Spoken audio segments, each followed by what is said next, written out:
You should have a live button on the top, right? Yep. All right, ready. Okay. This is the group with Vanessa, Angel, Brian, and we're talking about apps that we might use for managing student behavior. This is for activity 3. And I just want to open up the floor to talk about Dojo, and let's talk about its strengths first.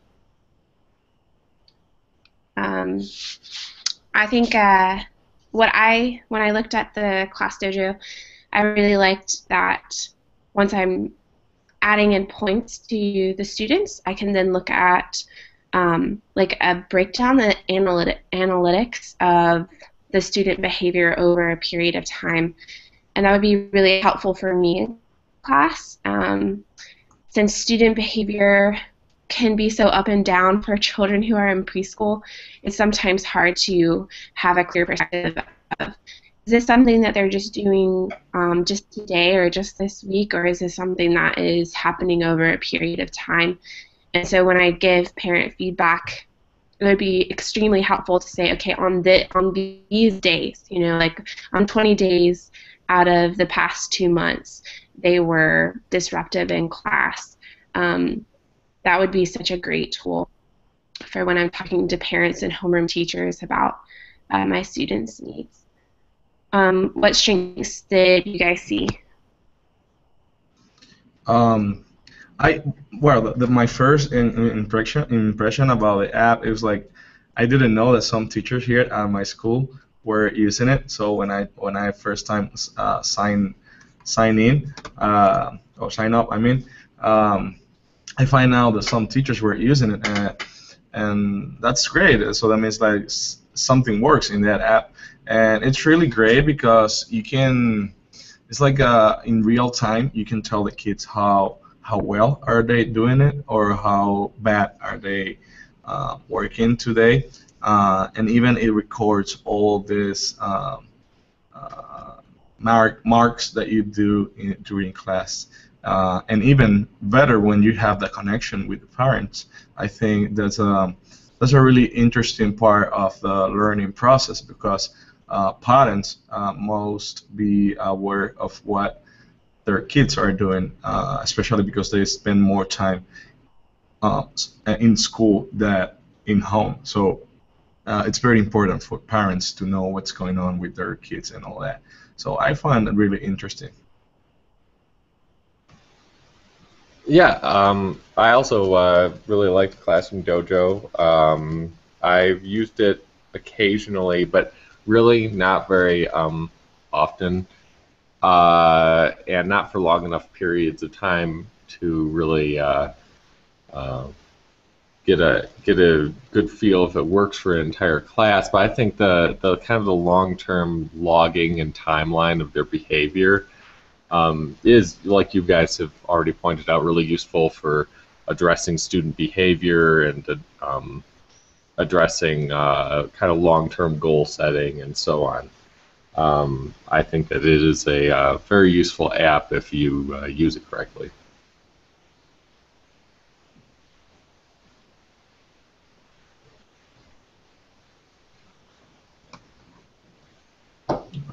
Yes. Does anyone else want to speak about Classroom Dojo? Um, I think for my classroom, another strength is that I would be able to put it on my smart board in just 5 minutes at the end of class, like show the kids that how they're progressing and award them that way. But I think a negative is that it does require some daily maintenance. Like it's just another thing that I have to add on to my classroom that I'm doing every day, and like kind of have to weigh the pros and cons in this situation. Like, is it going to be worth it for me to add 86 children to a class list and for my 4 classes do this every single day? Like for some of my kids, I can see this paying off, but like for all 86, I'm just not sure if it's more of a headache then it would be like payoff. Since I don't have major issues in my class, and I'm enough of an experienced teacher that my parents trust me. So I don't know, like what the pros outweigh the cons in the situation. Yeah. Yeah. Oh, sorry. You go ahead. Okay. No, that was my next question. Like, do you see yourself using this app? Because I mean, it's you have to do it. I mean, you have to go through and use it every day, and even I noticed that the app is more like tend to elementary or maybe middle schooler because the layout that they have is just like for kids, little cartoons or little avatars, and I don't know, like using this type of app maybe in 8th grades, they will look like, are you seriously teacher? Like, you saying that I'm that avatar? That might be like a con because you cannot use it like in different levels. I mean. Yeah, I think I totally agree with that. That's probably part of the reason that's kept me from using it because I do teach at a high school. So it's like, do I really want to use this? And I think it's if the kids are fun and lighthearted enough, I think it can work. But it just depends on your kids. Like, I don't know. But going back to Vanessa's point about putting on the smart board, I mean, yeah, that's good. But I think another power of this is that it integrates on just about any platform, so they can just view it privately on their smartphone and check it anytime, And but one thing, my concern was actually going back to like student management and so on. Is if it integrates with like an LMS with Moodle, and I couldn't really find anything about that. Maybe I didn't look hard enough, but we use Moodle at our school as an LMS, and Classroom Dojo would be another hassle on top of that, where if they was fully integrated, then it would be a time saver for me, really, because the built-in Moodle tools probably take a little longer to deal with compared to Classroom Dojo.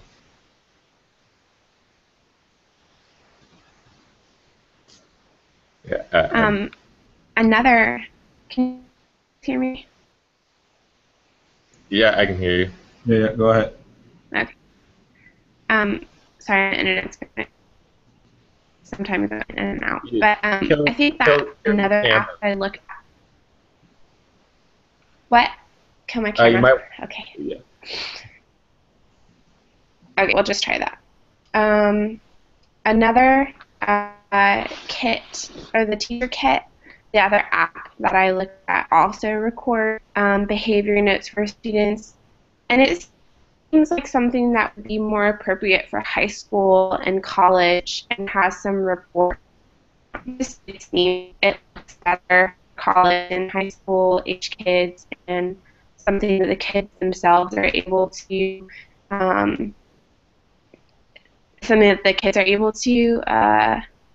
look at on their smartphone, and so I think that's still a possibility, but that would be something that you would have to look at too, Brian, is if that app is integratable into your Moodle, because I didn't even think of that to look at something that was integratable. So. Yep. Yep. So our other apps, do we wanna move on to talking about those?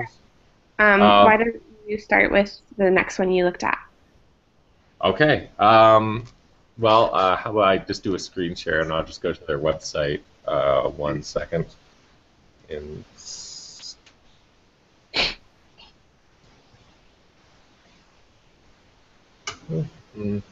One moment.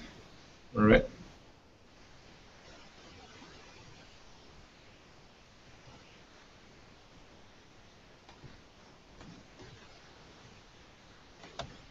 or not. My internet is being cool. Yeah. Just tell us your experience about it. Okay. Um, wow, I'm surprised we're even talking right now. Um, I did Instant Classroom, and I found that I must switch servers. I found that it was a kind of a really lightweight tool, um, and it allows you just kind of to organize your students in your classroom. You can create like a group, and you can save it, and then you can anytime you can just log in, move your students' desks around. You can randomize your students. You can put them into certain pre-configured situations.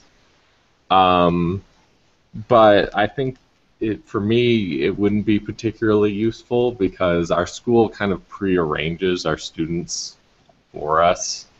And they're always debating about where you move the students around to. They're kind of micromanagers. So I really, unless I'm doing a test or I'm doing a certain experiment situation, I pretty much let the students kind of organize themselves at a certain point. But I think that the randomizing feature is interesting, and preset configurations. If you're the person who has to manage these students and where they sit in the classroom, and you know certain student behaviors and so on, you might want to use this tool. And it is pretty fast. Once you input all your students, you can just kind of move them around very quickly, and it's a lot better than using like a spreadsheet or something like that where you just kind of have to exchange students and move them around the spreadsheet or something like that. I thought it was, anyway, that's what I thought about Instant Classroom. I don't know, did anyone else look at Instant Classroom? I didn't, but I was curious if you see yourself using the app in your actual classroom, and if you found out if it was usable with your Moodle platform. I didn't see if it was usable with the Moodle platform because pretty much in using it, I highly doubted it was. I didn't look up that specifically because it's kind of a simple minimalist app. I didn't see anything for like integrating it into Moodle, but maybe you could. And yeah, like I say, they might kind of micromanage at my school with the classroom seating, and other than that, I kind of let the students organize themselves. I don't see using it in my classroom. Maybe I would if I had like a certain set of lesson plans that required a certain kind of seating configuration that needed to be configured fast or randomly. Besides that, I have not come up with a scenario in my mind where I would use this app. Okay. I think, I use some apps or some stuff that the course give us with my kids, and I think they love changes. So it would be great if you find a way to use like different things or different app with your kids. It's high school. I know it might be a little hard, but middle schoolers love changes or new stuff. Oh yeah, absolutely. Sometimes I think they get a little overwhelmed though with all the new stuff we put at them. Bring out your laptops. Oh no, what's gonna happen now? Yeah. It can turn into a bit of chaos sometimes. We're always trying to unroll some new idea with them. Yeah, I can't imagine that. Well, I just look at this app just to share with you real quick. Vanessa, are you there? Yeah, I'm here. Okay. So this app is like a noise measure.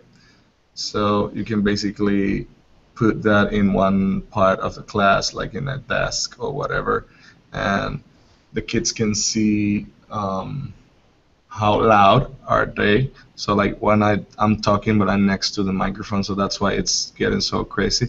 But if I stay like, you can see how the little arrow goes down and up. And I think this is a really maybe good things for them uh, to be aware of how loud are they. And I'm always telling them like you should like my kids use the 12 inches rule, which is like you're not imagine that you are just next to that person like just 12 inches far, so you don't need to yell to that person. I mean, you're probably have to just like uh, talk very how do you say like very not slow but like very low.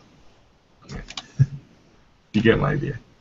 Yeah. I think like that could be used for any age because like I remember going to like a teacher training and our trainer was getting so frustrated with all of us, and we're all adults because we just kept like we like talking to each other, and so we kept talking, and he had like his own kind of like app like that, but it was just like moving a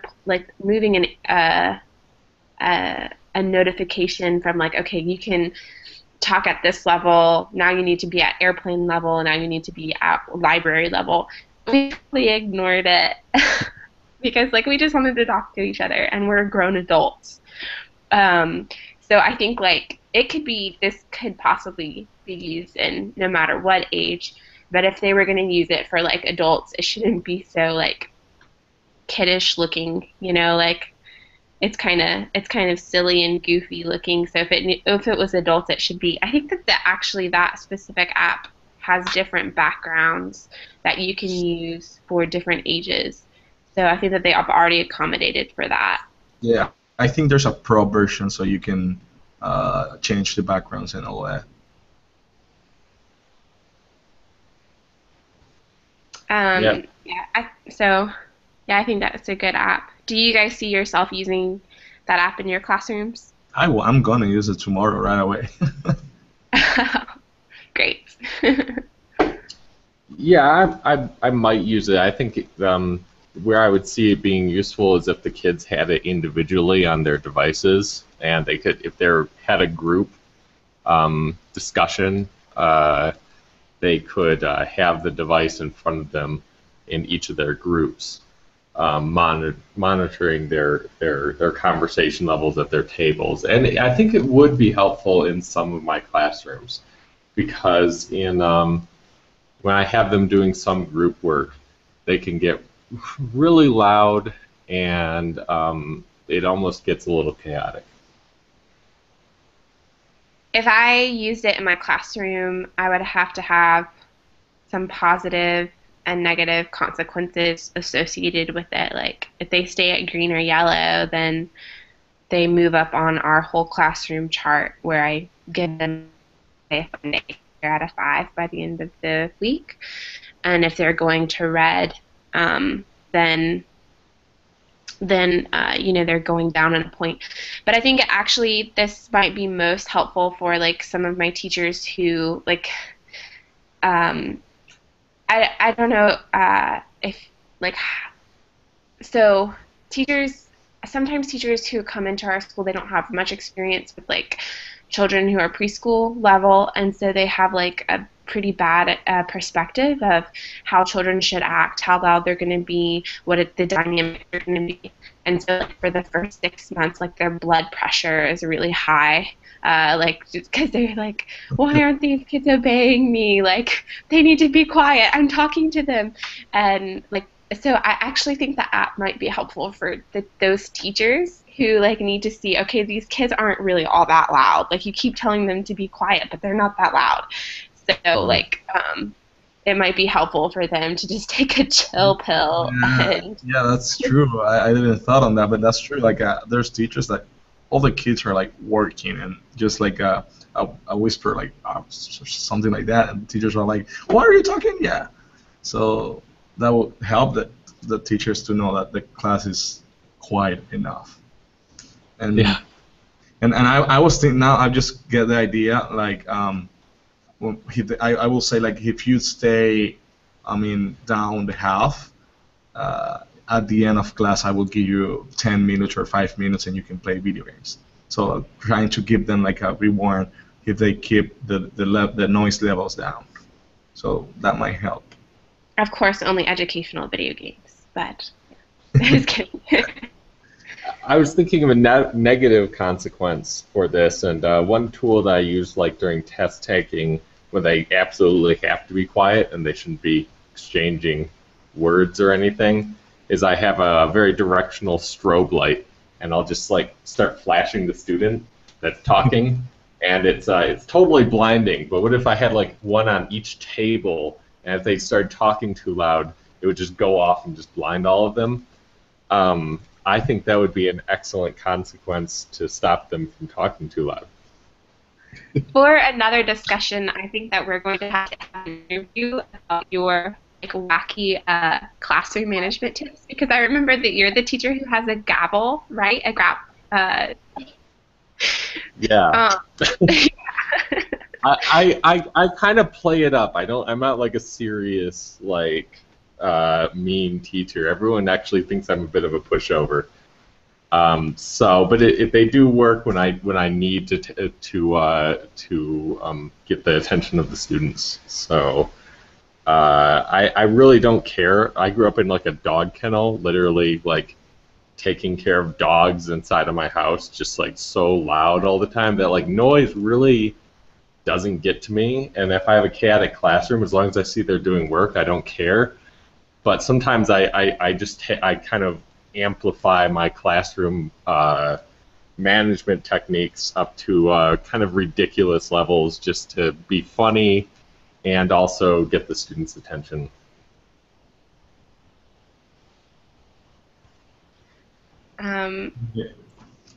Well, to move on to, and this, I actually looked at 2 more apps after this.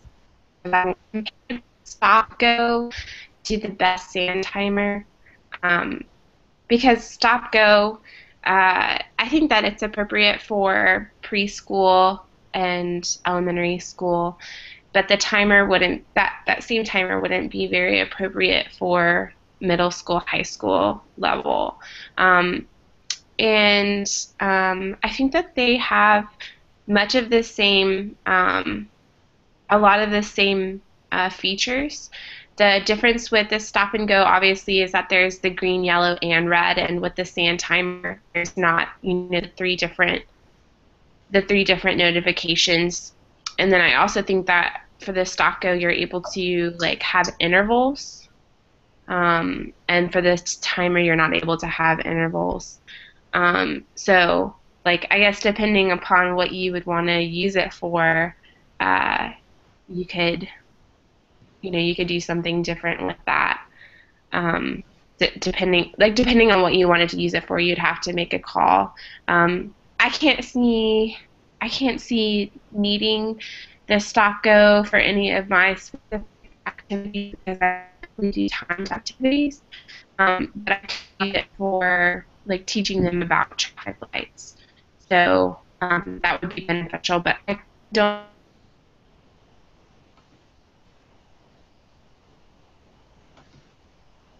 Right. Can you hear me, or am I the one cutting out?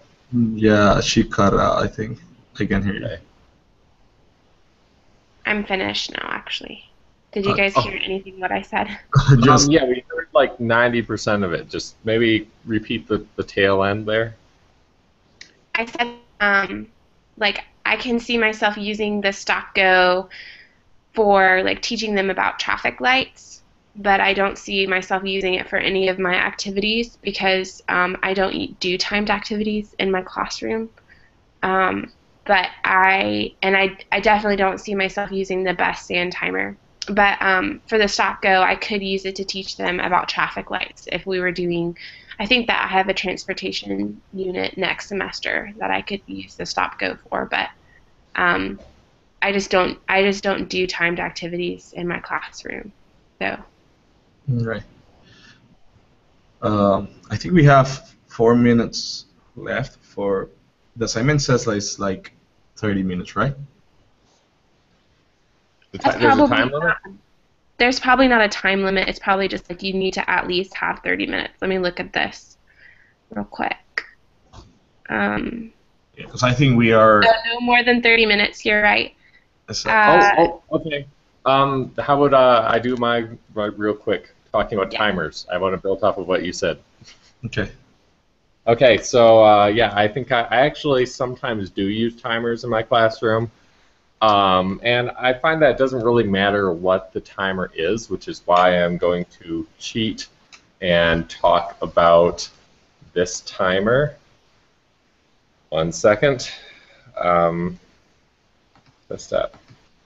Start screen share. Okay, I am screen sharing now. Yes, you can see yourself. This is a clock that I programmed, and it's a 10-hour clock with 100 minutes in an hour and 100 seconds in a minute. And while it's not a timer specifically, I can tell them when to start and when to stop based on this clock, and it's different enough from ordinary time where it kind of gets their attention. Basically the seconds are a little shorter, but the minutes are longer, and hours are obviously quite a bit longer. I don't know if you can see this, but we do use timers in our classrooms often because we do have to get through a lot of content in our ELL classrooms, and we have activities and so on. So we want them to just kind of stay on pace, or they will get off track. Anyway. That's cool. So you program it for special for you, or do you? Yeah, I program apps and stuff. Okay. Wait, sorry, I actually forgot that my first year of teaching, I did need a timer, so that way I could remember what time I needed to leave class. So definitely for first year teachers who aren't who are having trouble with time, like the time manager would be helpful for the teacher and not for the students in our school. Well, I think it's more than for just first-year teachers. We have, veteran teachers who insist on timers and so on. I don't use it that often, but occasionally I'll have a class with, I do a lot of project-oriented learning, and I want them to go through an activity on a relatively quickly. I don't want them to sit on a particular stage of the project because it is a self-guided learning process. I don't want them to sit on a certain stage of the project for too long and then kind of back up the entire project. Yeah, that makes sense. Okay. So I think we can conclude. I think make a conclusion, or Vanessa, are you there? Yeah, I think that yeah, we're good. So we don't go over the 30 minutes. Yep. Okay. Thanks for meeting with us. Okay, cool. Thank you. That's have a nice excellent day. to get one thing out done. Yeah. Your day is starting and mine is done. Yeah. You lucky man. Yeah. Well, we're in the future still. We're in Thursday. Exactly, that's what I'm going to say. You probably it's going on tomorrow. Okay. All right. Bye, guys. Bye. I'm going to catch some more shut-eye. You have a good time. Bye. Bye.